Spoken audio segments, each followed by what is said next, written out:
आज हम जानेंगे संगठन के बारे में कि संगठन होता क्या है। देखो, हम जो हमारा सब्जेक्ट है प्रबंधन, उस प्रबंधन के अलग अलग हिस्सों को पढ़ रहे हैं। भाई, प्रबंधन में हमने सबसे शुरू में ये देखा था कि प्रबंधन का सामान्य अर्थ है किसी चीज को व्यवस्थित ढंग से करना या व्यवस्था को बनाना, या व्यवस्था सामान्य अर्थ था व्यवस्था। फिर उसका व्यापक अर्थ, संकीर्ण अर्थ, उसी प्रबंधन को हम पढ़ रहे हैं। तो उसी प्रबंधन में हमने, जैसे लास्ट लेक्चर में हमने पढ़ा था नियोजन, प्लानिंग, कि आपको प्रबंधन करना है तो प्रबंधन का अनिवार्य हिस्सा होता है प्लानिंग। उसी टाइप से प्रबंधन का एक बहुत महत्वपूर्ण अंग है ऑर्गेनाइजेशन, संगठन। तो हमको ये समझना है कि संगठन क्या है, इसकी कार्य क्या है, प्रकृति क्या, उद्देश्य क्या, महत्व क्या, सारी चीजों पर चर्चा करनी है। तो देखो, सबसे पहले तो हम अर्थ जाने कि संगठन का मतलब क्या होता है। अब देखो, ये भी सामान्य सा ही अर्थ हमको समझना है, क्योंकि हमसे कोई परिभाषा तो पूछ नहीं रहा है। हमको बस इतना याद रखना है कि संगठन का मतलब क्या होता है। तो संगठन के अर्थ की जहां तक बात है, भाई, आपका कोई उद्देश्य था, उस उद्देश्य को प्राप्त करना चाहते हो, उस उद्देश्य की प्राप्ति के लिए आप कुछ लोगों को इकट्ठा कर लेते हो कि अपन को मिलके ये काम करना, ये अपना कॉमन गोल है। तो वो जो लोगों को मिलके आपने कुछ लोगों का जो एक समूह बना लिया है, उसी समूह को तो संगठन कह रहे हैं।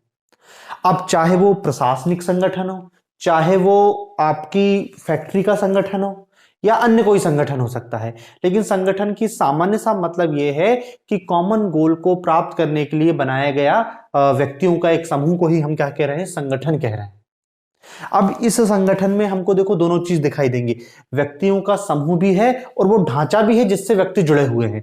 केवल व्यक्तियों का समूह संगठन नहीं रहेगा, एक वो जो ढांचा है जिसमें सभी व्यक्ति फिट है या सभी व्यक्ति उसके अंतर्गत कार्य कर रहे हैं, उसको हम संगठन कह रहे हैं।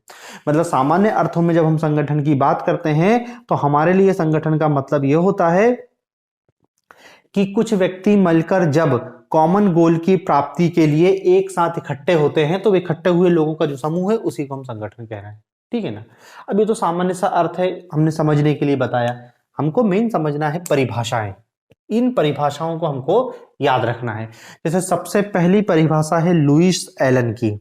लुईस एलन के अनुसार, अब देखो लुईस एलन क्या कह रहा है कि वह प्रक्रिया जो कार्य को समझने तथा वर्गीकरण करने, अधिकार के अंतरण, अंतरण मतलब समझ रहे हैं ना, अंतरण मतलब होता है ट्रांसफर, अधिकार के अंतरण को परिभाषित करने तथा मनुष्यों में अत्यधिक कार्यकुशलता के साथ लक्ष्यों की प्राप्ति हेतु, क्या, अत्यधिक कार्यकुशलता और लक्ष्यों की प्राप्ति हेतु कार्य करने के लिए संबंध स्थापित करता है।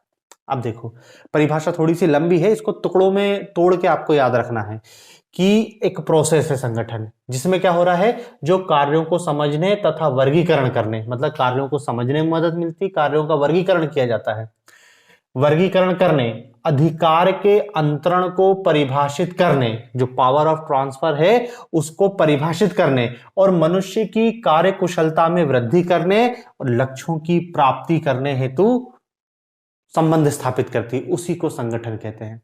5 कीवर्ड हैं इसके अंतर्गत, प्रक्रिया जो कार्य को समझने में, उसके वर्गीकरण करने में, अधिकारों के अंतरण को लेके, कार्यकुशलता वृद्धि करने में, और लक्ष्यों की प्राप्ति करने को जो सरल बनाए या जो हो, ये सब चीज हो जिसमें, उसको हम क्या कह रहे हैं, संगठन। तो ये लुईस एलन की परिभाषा है। इन 4-5 कीवर्डों के हिसाब से लुईस एलन की परिभाषा याद रखना। फिर दूसरी परिभाषा है थियो हेमन की। अब देखो थियो हेमन क्या कह रहा है परिभाषा में, कि यह भी कह रहा है कि वह प्रक्रिया है जिसमें प्रक्रम के कार्यों को परिभाषित एवं वर्गीकृत किया जाता है और उन्हें विभिन्न व्यक्तियों को सौंपकर उनके अधिकारों एवं संबंधों को निश्चित किया जाता है।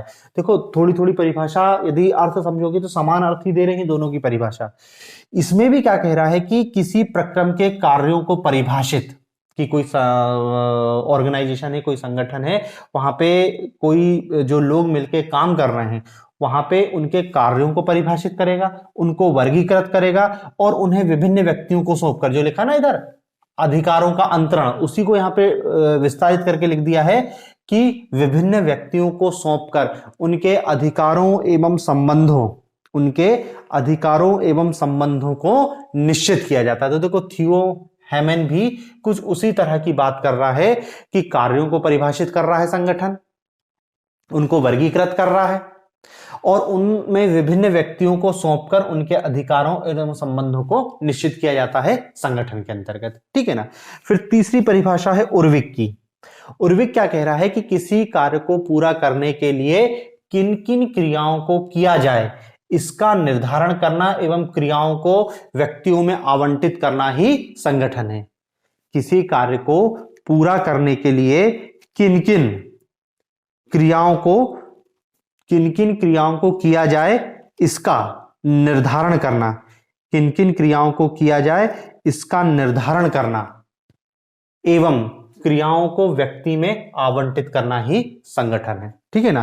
कि संगठन में उर्विक ये बता रहा है कि कौन कौन से कार्य हमको किन किन क्रियाओं को करना, मतलब कौन कौन से कार्य करना, मतलब किन किन क्रियाओं को करना है और इसका निर्धारण करना है और क्रियाओं को व्यक्तियों में आवंटित करना, काम का आवंटन करना कि तुम ये काम करोगे, तुम ये काम करोगे, वही डिवीजन ऑफ वर्क। तो डिवीजन ऑफ वर्क और इसी को उर्विक कह रहा है ये संगठन है। ठीक है ना। तो देखो हमको संगठन में केवल 3 लोगों की ही परिभाषा याद रखनी है, किसकी? लुईस एलन की, थियो हेमन की और उर्विक की। ठीक है ना। फिर ये तो परिभाषा का स्तर हो गया कि संगठन को इतने लोगों ने परिभाषित किया है और हम 3 लोगों की परिभाषा याद रख रहे हैं। फिर इसके बाद संगठन में जो दूसरी चीज आएगी वो है संगठन प्रक्रिया के चरण, स्टेप्स ऑफ ऑर्गेनाइजेशन प्रोसेस। संगठन प्रक्रिया के चरण, संगठन प्रक्रिया के चरण, संगठन प्रक्रिया के चरण। देखो संगठन प्रक्रिया का चरण का मतलब यह है कि संगठन की जो प्रक्रिया होती है उसमें कुछ क्या है, निश्चित कदम होते हैं, स्टेप होते हैं कि पहले आपको ये कदम उठाना पड़ेगा, फिर ये हो जाएगा तो ये कदम, फिर उसके बाद ये कदम। तो ऐसे स्टेप बाय स्टेप संगठन की प्रक्रिया होती है, चरणों में होती है संगठन की प्रक्रिया, उसी चरणों को हमको समझना है। तो देखो संगठन की प्रक्रिया में जो पहला चरण होता है उस पहले चरण को कहते हैं कि कार्य की पहचान एवं विभाजन। कार्य की पहचान एवं विभाजन, कार्य की पहचान एवं विभाजन। कार्य की पहचान या विभाजन का मतलब है कि सबसे पहले हम कार्य की पहचान, जो हमारी पूर्व निर्धारित योजनाएं हैं उनको पहचानें, पूर्व निर्धारित योजनाओं को पहचानना और कार्यों का विभाजन करना। समझ रहे हैं ना, नाम से स्पष्ट है कि सबसे पहले जो हमारी पूर्व निर्धारित योजनाएं हैं उनकी पहचान करना और फिर उनकी पहचान के बाद फिर कार्यों का विभाजन करना। तो ये फर्स्ट स्टेप है संगठन की प्रक्रिया का, पहला चरण है। फिर इसके बाद दूसरा चरण आता है। दूसरा चरण क्या है? दूसरा चरण है विभागीयकरण, डिपार्टमेंटाइजेशन, विभागीयकरण, विभागीयकरण,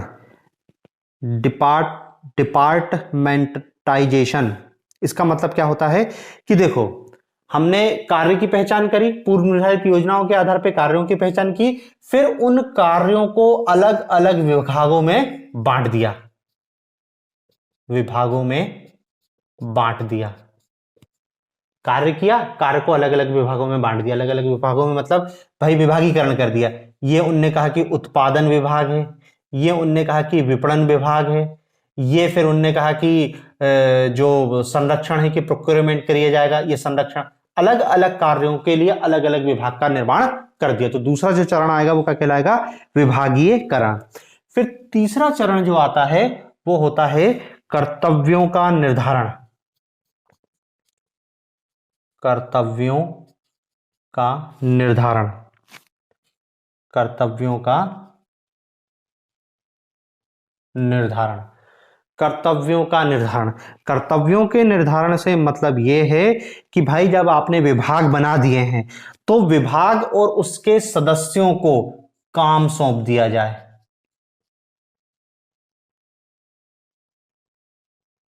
कर्तव्य क्या, काम बता दोगे ना, आपने अलग अलग डिपार्टमेंट बनाए, उस डिपार्टमेंट में लोगों की नियुक्ति करी और प्रत्येक व्यक्ति को अपना अपना काम बता दिया, इसी को कहते हैं कर्तव्यों का निर्धारण करना। और चौथा पॉइंट और अंतिम पॉइंट है, इसको कहते हैं रिपोर्टिंग। रिपोर्टिंग रिपोर्टिंग रिपोर्टिंग से क्या कहना चाह रहे हैं कि देखो, रिपोर्टिंग का मतलब यह है कि आपने कर्मचारियों को विभाग में बांटा और विभाग के आधार पर काम का आवंटन कर दिया। प्रत्येक कर्मचारी को यह पता होना चाहिए कि उसको किसके आदेशों का पालन करना है।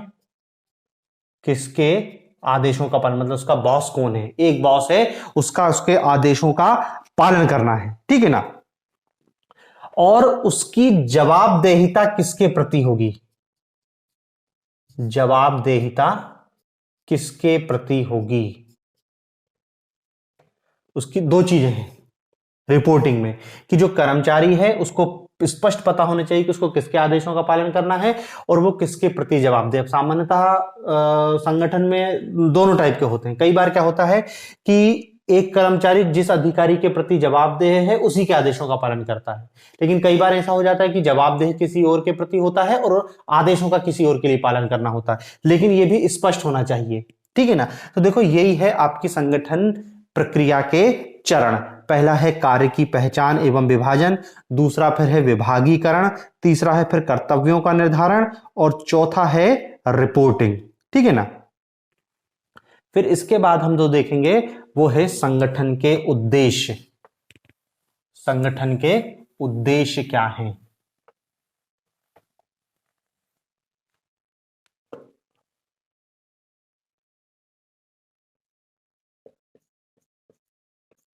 संगठन के उद्देश्य, इसमें पहला उद्देश्य है कार्य दक्षता में वृद्धि। कार्य दक्षता में वृद्धि। कार्य दक्षता में वृद्धि। अब देखो, पॉइंट से ही समझ आ रहा है कि संगठन का मतलब ही है कि जो संगठन में जो व्यक्ति कार्य करें उनकी दक्षता में वृद्धि होनी चाहिए, एफिशिएंसी बढ़ना चाहिए। भाई कुछ लोग मिलते हैं, एक प्रॉपर स्ट्रक्चर बनाया जाता है और अच्छा ऑर्गेनाइजेशन होगा तो प्रत्येक व्यक्ति को पता है कि उसका कार्य क्या करना है, उसके कर्तव्य निर्धारित हैं, तो वो अच्छा काम करेगा। एक व्यक्ति एक काम कर रहा है, दूसरा व्यक्ति दूसरा काम कर रहा है, विशेषीकरण आएगा, इससे सब में क्या होगा, कार्य दक्षता में वृद्धि होगी। तो देखो, संगठन का उद्देश्य है, सबसे मेन उद्देश्य तो क्या है कि वर्क एफिशिएंसी में वृद्धि करना, जो कार्य कुशलता है, वो दक्षता है, वो बढ़े। दूसरा संगठन निर्माण का कारण होता है न्यूनतम लागत पर अधिकतम उत्पादन। न्यूनतम लागत पर अधिकतम उत्पादन। अधिकतम उत्पादन, न्यूनतम लागत पर अधिकतम उत्पादन मतलब क्या है कि देखो, आपकी यदि कार्य दक्षता में वृद्धि होगी, एक व्यक्ति एफिशिएंट रूप से काम कर रहा है कि एक व्यक्ति दिन भर में 10 यूनिट उत्पादन कर रहा है, लेकिन संगठन अच्छा है तो उसका उत्पादन बढ़ के 15 यूनिट हो जाएगा। तो इससे क्या होगा, आपकी लागत कम हो जाएगी और उत्पादन अधिक हो जाएगा। इधर पे एक व्यक्ति 10 यूनिट उत्पादन कर रहा था, अब 15 कर दिया, क्योंकि हमारा संगठन का निर्माण कर दिया और संगठन अच्छा काम कर रहा है। तो न्यूनतम लागत पर अधिकतम उत्पादन, ये भी संगठन का उद्देश्य होता है। फिर तीसरा है समय की बचत। समय की बचत, ठीक है ना। भाई आपका संगठन है, संगठन में अब भी देखा कि अपन ने विभाग के रूप में बांट देते हैं, विभाग में प्रत्येक कर्मचारी और सदस्यों के कर्तव्य तय होते हैं। जब सबको सब कुछ मालूम है कि क्या करना है क्या नहीं करना है, तो काम सिस्टमेटिक ढंग से चलेगा, तो समय की बचत होगी, फालतू समय बर्बाद नहीं होगा। फिर चौथा है समन्वय। समन्वय, समन्वय का मतलब क्या है कि किसी भी संगठन में जो सारे कर्मचारी काम कर रहे हैं, कर्मचारी, इन सारे कर्मचारियों में समन्वय बना रहे, सामंजस्य और समन्वय बना रहेगा, तभी कार्यदक्षता में वृद्धि होगी, तभी उत्पादन लागत कम होगी और तभी समय की बचत होगी। तो एक कोऑर्डिनेशन होना चाहिए, और कोऑर्डिनेशन होगा तो ये सारे काम भी होंगे ही। और पांचवा है कार्यों का वर्गीकरण, कार्यों का वर्गीकरण। कार्यों का वर्गीकरण, संगठन आपका अच्छा है, आप व्यक्ति को योग्यता के अनुसार कार्य देंगे कि इस व्यक्ति को ये काम करता है, ये इसने अकाउंट पढ़ा है तो इसको अकाउंट का काम देंगे, ये मार्केटिंग का काम अच्छा करता है तो संगठन में मार्केटिंग का काम दे दिया उसको। तो कार्यों का वर्गीकरण, तो देखो ये संगठन के कुछ सामान्य से उद्देश्य बताए गए हैं। फिर इसमें हमारा जो अगला टॉपिक है वो है संगठन की विशेषताएं या लक्षण।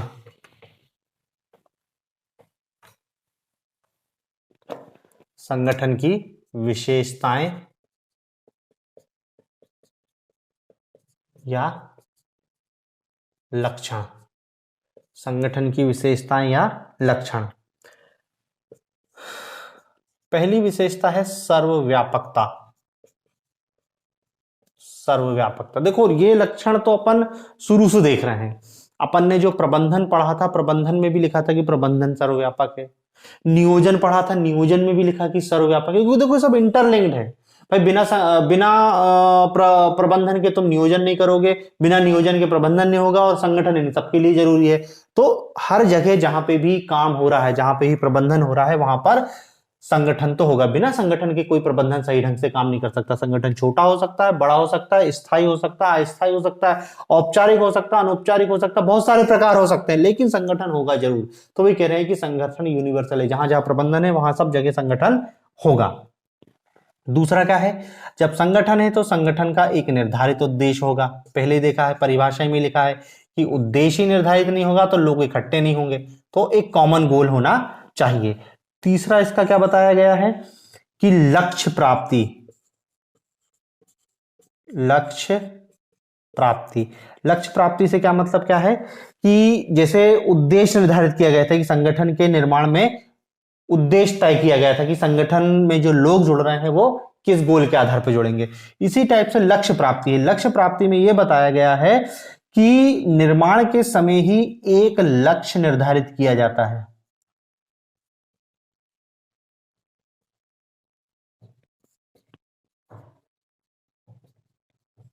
और इसी लक्ष्य के अनुरूप संगठन की रूपरेखा तय होती है। जैसा लक्ष्य होगा वैसे संगठन की रूपरेखा तय होगी। चौथी जो इसकी लक्षण है एकीकृत प्रणाली, इंटीग्रेटेड सिस्टम, एकीकृत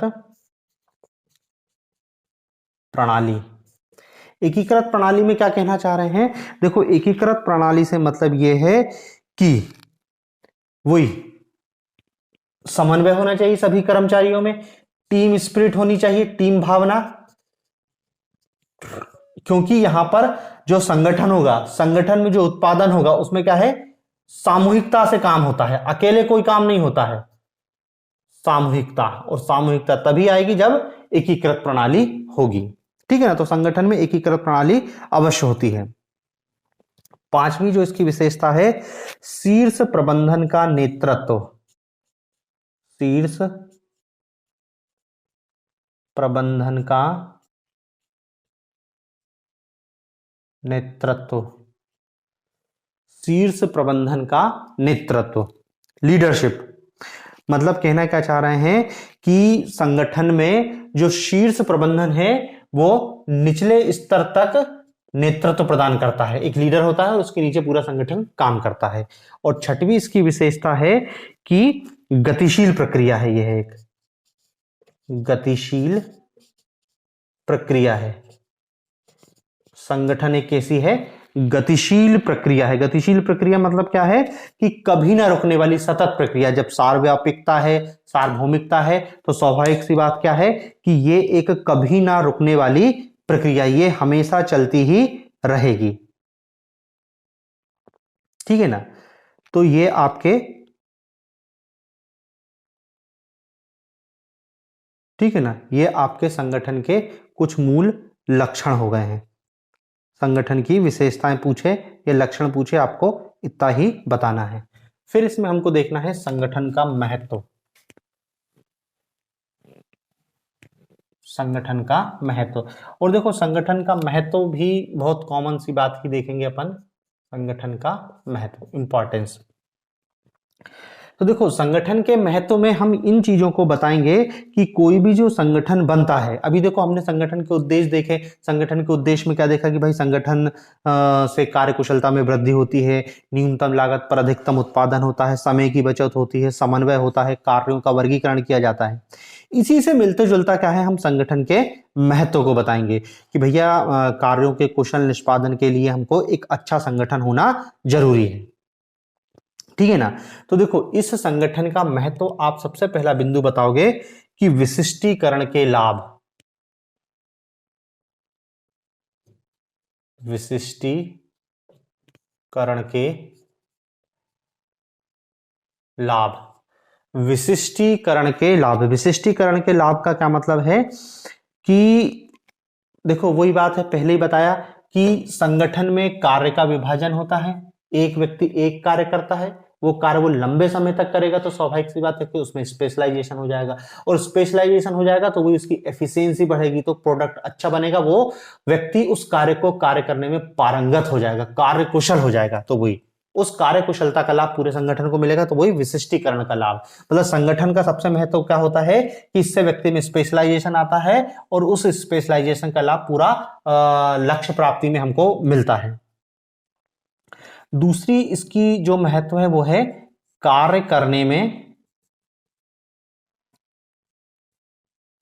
संबंधों का स्पष्टीकरण, कार्य करने में संबंधों का स्पष्टीकरण। क्या कहना चाह रहे हैं कि देखो कोई भी संगठन होता है, संगठन में हमने पहले बताया कार्यों का विभाजन होगा, व्यक्ति को पता है उसको क्या कार्य करना है, व्यक्ति को यह भी पता है उसको आदेश कौन देगा, व्यक्ति को यह भी पता है कि उसकी जवाबदेहिता किसके प्रति है। तो वही कह रहे हैं ना कि कार्य करने में संबंधों का स्पष्टीकरण, पता है कि कौन को क्या काम करना है, एक पूरा जैसे मशीन के पुर्जे रहते हैं ना, ऐसा पूरा व्यक्ति उस संगठन में बहुत सही ढंग से काम करता है, ठीक है ना। तीसरा है संसाधनों का अनुकूलतम उपयोग, संसाधनों का अनुकूलतम उपयोग, संसाधनों का अनुकूलतम उपयोग। भाई व्यक्ति का स्पेशलाइजेशन है, कार्य करने के संबंध स्पष्ट हैं, तो जो भी संसाधन हो, चाहे मानव संसाधन हो चाहे भौतिक संसाधन हो, उन सब का अनुकूलतम उपयोग होगा, पूरी एफिशिएंसी के साथ काम होगा, ठीक है ना। चौथा इसका जो महत्व है वो है परिवर्तनों का अनुकूलतम उपयोग, परिवर्तनों का अनुकूलतम उपयोग,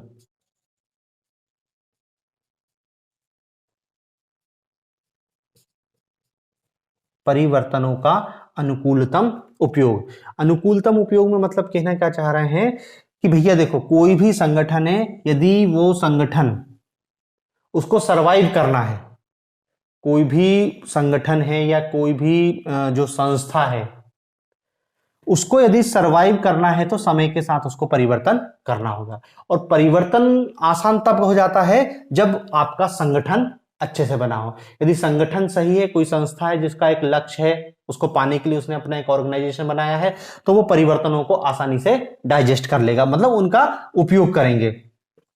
पांचवा प्रभावी प्रशासन, प्रभावी प्रशासन, इफेक्टिव एडमिनिस्ट्रेशन। भाई कार्य स्पष्ट है, संबंध स्पष्ट है, तो स्वाभाविक सी बात है कि उसमें काम करने वाले लोग सही ढंग से काम करेंगे, संसाधनों का अनुकूलतम उपयोग होगा, तो प्रभावी प्रशासन अपने आप निर्मित हो जाएगा। और छठवां लिखना कार्मिकों का विकास, कार्मिकों का विकास। और सातवां पॉइंट, हाँ बस इतना ही, छठवां पॉइंट है कार्मिकों का विकास। भाई जो भी इसमें कर्मचारी रहेंगे वो भी अपना सही ढंग से विकास कर सकते हैं, ठीक है ना। तो ये संगठन का महत्व हो गया। अब हमको देखना है सबसे महत्वपूर्ण टॉपिक यही है कि संगठन की संरचना एवं ढांचा, संरचना एवं ढांचा, संगठन की संरचना एवं ढांचा, कि संगठन कैसा होगा, किस प्रकार होगा, किस तो उसकी प्रकृति क्या होगी, ये सब हमको इसमें देखना है, ठीक है ना। तो देखो संगठन की संरचना एवं ढांचे को दो रूपों में विभक्त किया गया है। एक को कहते हैं हम कार्यात्मक संगठन ढांचा, कार्यात्मक संगठन ढांचा, और दूसरा होता है प्रभागीय संगठन ढांचा, प्रभागीय संगठन ढांचा। प्रभागीय संगठन ढांचा दो टाइप का है, कार्यात्मक संगठन ढांचा और प्रभागीय संगठन ढांचा। देखो सबसे पहले देखते हैं कार्यात्मक संगठन ढांचा, functional organisation structure. Functional organisation structure का सीधे से मतलब ये है कि इसमें पूरा जो संगठन है उसको क्या है, अलग अलग भागों में बांट दिया जाता है, भागों में बांटा जाता है, बांटा जाता है। मतलब क्या है कि जैसे कोई संगठन है, उस संगठन में अलग अलग काम होते हैं, उस संगठन के अलग अलग कामों को अलग अलग विभागों में बांटकर प्रत्येक विभाग का एक अध्यक्ष नियुक्त कर दिया जाता है और उसी के आधार पर पूरा काम किया जाता है। मतलब समझ रहे हो ना कि कोई संगठन है, उस संगठन का ये मान लो एक हेड है, अध्यक्ष कह लो उसको, अध्यक्ष, ठीक है ना। अब उस अध्यक्ष ने क्या है, अलग अलग विभाग बांट दिए हैं कि एक विभाग कर दिया मानव संसाधन,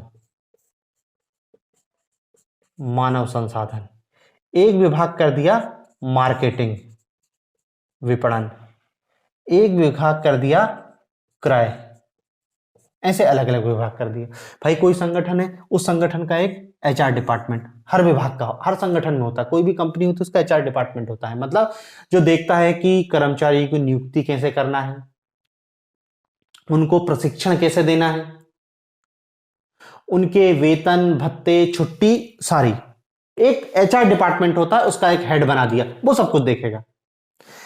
विपणन, मार्केटिंग, सेल्स, सब कुछ देखेगा वो कि कैसे बिक्री को बढ़ाना है, क्या करना है, क्या नहीं करना है, इसका एक हेड बना दिया।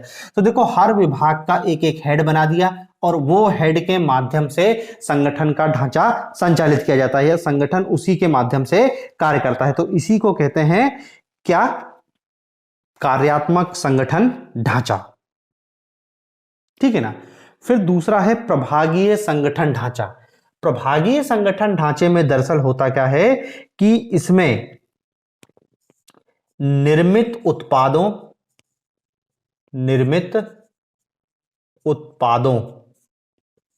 पहली बात, ठीक है ना, या भूभागों, निर्मित उत्पादों या भूभागों के आधार पर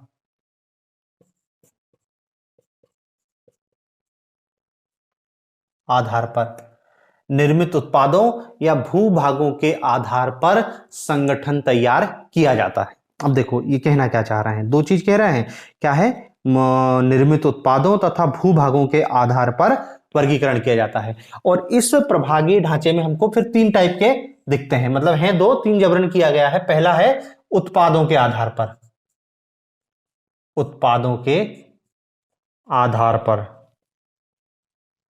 उत्पादों के आधार पर प्रभागीय संगठन ढांचा का जो बताया गया है, तो वो निर्मित उत्पादों के आधार पर तैयार होता है या भूभागों के आधार पर तैयार होता है। तो पहले देखते हैं उत्पादों के आधार पर निर्मित विभागीय ढांचा, ठीक है ना। मतलब क्या है कि देखो उत्पाद,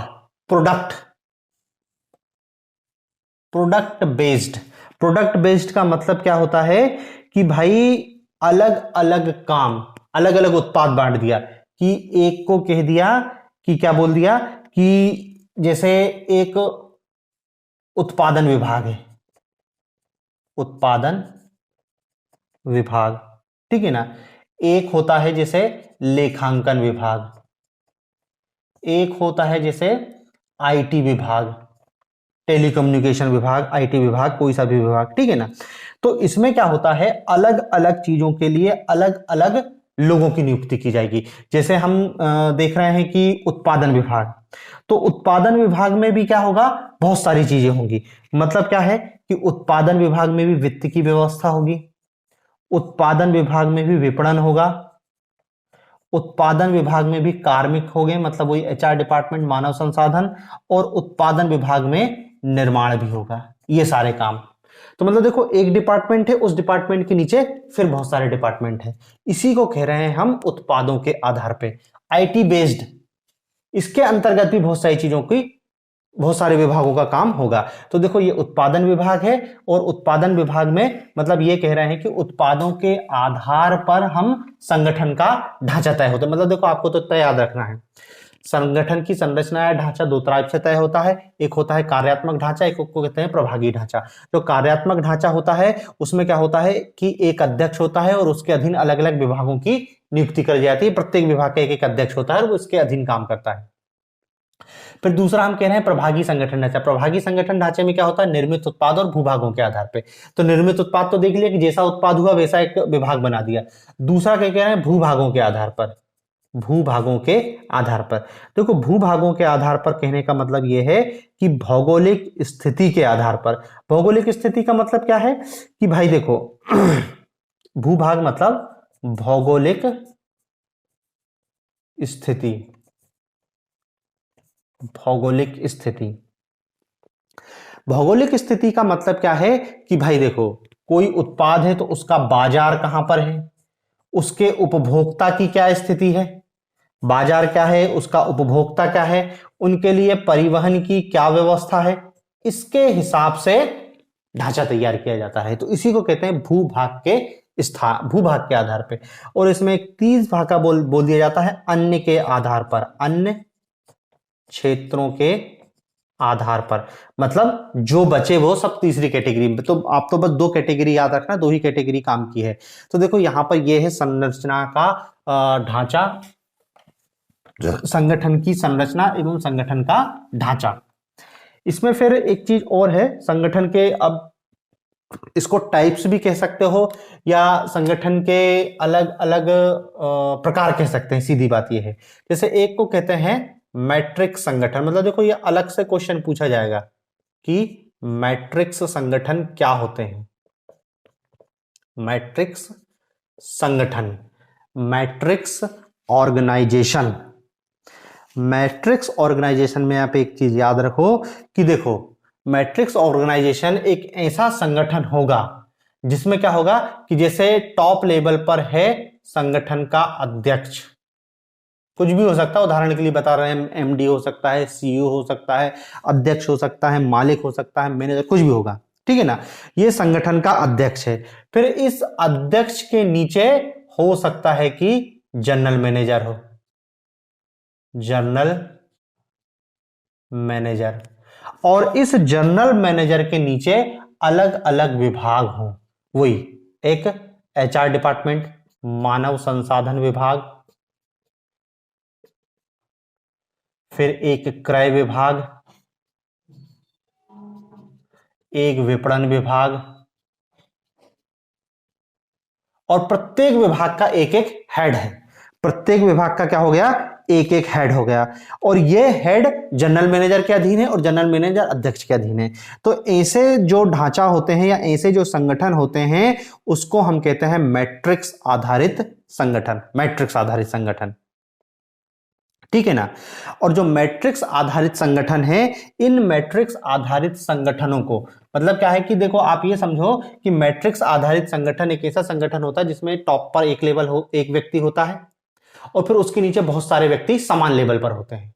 जैसे एक अध्यक्ष हो गया, या तो ये होगा, और अध्यक्ष के नीचे अलग अलग डिपार्टमेंट, और हर डिपार्टमेंट का एक अधीन है। तो देखो, एक टॉप पर हो गया और ये सब समान रैंक के हो गए, इसको कहते हैं मैट्रिक्स संगठन, ठीक है ना। अब देखो, ये मैट्रिक्स संगठन भी क्या है, अलग अलग प्रकार का होता है। जैसे एक होता है क्या है, कार्य के अनुसार, कार्य के अनुसार, कार्य के अनुसार। कार्य के अनुसार क्या है, मतलब वही कि जो अभी उदाहरण दिया था वो कार्य के अनुसार ही था कि अध्यक्ष है और अध्यक्ष के अधीन जो अलग अलग विभाग है, कोई विपणन विभाग का प्रमुख है, कोई आईटी डिपार्टमेंट का प्रमुख है, कोई एचआर का प्रमुख है, तो वो कार्य के अनुसार सबका वर्गीकरण कर दिया जाता है और सब समान रैंक के होते हैं। ठीक है ना। फिर दूसरा होता है मैट्रिक्स आधारित संगठन में होता है उत्पादन क्रिया के अनुसार वर्गीकरण। उत्पादन क्रिया के अनुसार, उत्पादन क्रिया के अनुसार। उत्पादन क्रिया के अनुसार का कहने का मतलब क्या है कि भैया आप उत्पाद क्या कर रहे हो। एक उत्पाद से संबंधित अनेक विभाग हो सकते हैं और अनेक विभागों में फिर जूनियर और सब जूनियर अधिकारी हो सकते हैं। ठीक है ना। तो मतलब क्या है कि ये इसमें ये जो उत्पादन क्रिया के अनुसार ये देखा जाता है कि आप किस चीज का उत्पादन कर रहे हैं, आप कौन सी वस्तु का उत्पादन कर रहे हैं, आप कौन सी सेवा का उत्पादन कर रहे हैं, उसके आधार पे। फिर तीसरा होता है क्षेत्र के आधार पर। क्षेत्र के आधार पर, क्षेत्र के आधार पर। तो देखो क्षेत्र के आधार पे क्या बताया जाता है कि रैंक, इसको ये हिंदी अंग्रेजी में रैंक भी कहते हैं। रैंक के आधार पर कि भाई क्षेत्र के आधार पे क्या बोला जाता है कि जैसे टॉप लेवल पर हो गया जनरल मैनेजर, फिर उसके नीचे होता ना कि देखो जैसे किसी भी कंपनी का होता है कि जैसे सबसे पहले ऊपर अध्यक्ष हो गया, ठीक है ना। फिर उनने बोल दिया कि भैया एक उत्तर जोन का प्रमुख अलग होगा, दक्षिण जोन का प्रमुख अलग होगा, उत्तर पूर्व जोन का प्रमुख अलग होगा। क्षेत्र के आधार पर समझ रहे हैं। जैसे भारत में होता है तो उन्होंने कहा दक्षिण भारत का एक हेड अलग बना दिया, नॉर्थ ईस्ट का हेड अलग बना दिया, उत्तर भारत का अलग हेड बना दिया, पूर्वी भारत, पश्चिम भारत, तो ऐसा। तो ये क्षेत्र के आधार पर होता है मैट्रिक्स संगठन, ठीक है ना। फिर एक होता है उपभोक्ता के अनुसार। चौथा है उपभोक्ता के अनुसार।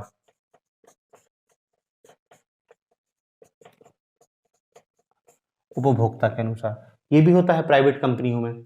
जैसे कोई कंपनी है, ठीक है ना, वो कंपनी थोक व्यापारी, कोई सामान आया कंपनी से, तो देखो जैसे ये कंपनी है, इस कंपनी ने कोई प्रोडक्ट बनाया, तो ये कंपनी प्रोडक्ट बनाएगा, सबसे पहले एक पूरे राष्ट्रीय स्तर का व्यापारी रहेगा, उसके पास जाएगा, फिर यहां से ये राज्य स्तर के व्यापारी के पास जाएगा, और फिर ये जिला स्तर के व्यापारी के पास जाएगा, और अंत में उपभोक्ता के पास जाएगा। तो देखो इन सबको हम बोलते हैं थोक व्यापारी, और इनको जो आखिरी वाले को बोलते हैं फुटकर व्यापारी। तो उपभोक्ता के आधार पर कि कैसा उपभोक्ता आ रहा है, ठीक है ना। इन सबके उपभोक्ता कौन है? इन सबके उपभोक्ता दुकानदारी हैं, लेकिन इसके अंतिम वाले के उपभोक्ता कॉमन मैन है। तो यही कह रहे हैं उपभोक्ता के अनुसार भी मैट्रिक्स संगठन होता है। और चौथा होता है समय के अनुसार। समय के अनुसार, समय के अनुसार क्या होता है, मतलब कई कंपनियों में ऐसा होता है कि शिफ्ट में काम होता है, पाली जिसको कहते हैं, शिफ्ट में, कि सुबह 8 से 2 की एक शिफ्ट थी, उसमें अलग व्यक्ति काम कर रहे थे, फिर 2 से रात को 8 तक की अलग शिफ्ट थी, उसमें अलग व्यक्ति काम कर रहे हैं। तो वो समय के अनुसार भी मैट्रिक्स संगठन होता है, ठीक है ना। तो ये देखो मैट्रिक्स संगठन के प्रकार है। तो याद रखना, मतलब मूल चीज आपको केवल एक चीज याद रखनी है कि मैट्रिक्स संगठन क्या होते हैं। मैट्रिक्स संगठन में एक बार और बता दे रहा हूं कि एक अध्यक्ष और उसके नीचे जितने भी लोग हैं वो सब समान रैंक के होते हैं। ये होता है मैट्रिक्स संगठन। अब ये अलग अलग प्रकार का हो सकता है, ये अलग अलग क्षेत्र के आधार पे हो सकता है, उपभोक्ता के आधार पे जमा हो सकता है, समय के आधार पे हो सकता है, कार्य के आधार पे, उत्पाद के आधार पे, लेकिन होगा यही। इसको कहते हैं मैट्रिक्स संगठन। और जो दूसरा टाइप का संगठन होता है उसको कहते हैं हम लाइन ऑर्गेनाइजेशन, रेखीय संगठन। रेखीय संगठन, बस आपको इसमें थोड़ा सा अंतर ही पता होना चाहिए कि आपसे क्वेश्चन ये पूछा जाएगा कि ये किस संगठन का उदाहरण है, रेखीय है कि मैट्रिक्स है। तो मैट्रिक्स तो समझ गए, रेखीय में हो क्या रहा है। रेखीय में देखो टॉप पे रहेगा कंपनी का अध्यक्ष, अध्यक्ष के नीचे आएगा कंपनी का वाइस प्रेसिडेंट, उपाध्यक्ष, ठीक है ना। उपाध्यक्ष के नीचे आएगा कंपनी का जनरल मैनेजर, जनरल मैनेजर, ठीक है ना। जनरल मैनेजर के नीचे मैनेजर, ठीक है ना। फिर मैनेजर के नीचे महाप्रबंधक या ऐसा कुछ भी आएगा, ये देखो लीनियर। और फिर बहुत नीचे जाके फिर ये विभागों में बटेगा, इसको कहते हैं लीनियर ऑर्गेनाइजेशन।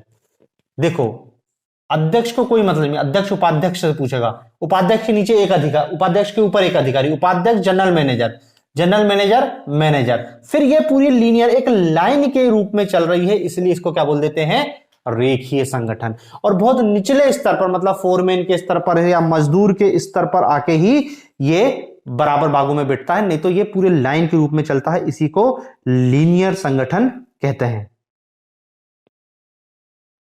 ठीक है ना। अब देखो ये लीनियर संगठन या ये जो रेखीय संगठन है या इनको लाइन ऑर्गेनाइजेशन कहते हैं, ये लाइन ऑर्गेनाइजेशन भी दो प्रकार का होता है। एक होता है शुद्ध रेखीय संगठन, शुद्ध रेखा संगठन, शुद्ध रेखा संगठन। शुद्ध रेखा संगठन क्या होता है कि इसमें हर स्तर